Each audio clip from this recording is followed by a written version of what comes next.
In this video, I want to show you how to do a full factory reset on any Philips Sonicare electric toothbrush. It's fairly simple to do.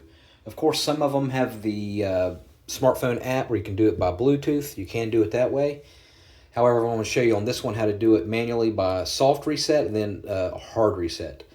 The soft reset is just simply have it on and then hold down the power button for about 3 seconds and don't let go. 1, 2, 3, and let go. That's a soft reset. Now a hard reset, like if you're trying to get rid of any glitches, electrical problems, a hard reset is you want to leave it on the charger, and it doesn't matter if it's fully charged or not, and have it plugged in, of course, and keep it plugged into the charger for 30 minutes. Okay, and after 30 minutes, come back, make sure you time it.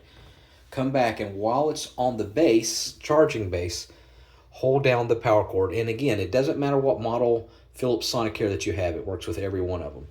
You're going to hold down the power button for 15 seconds and you're not going to let go.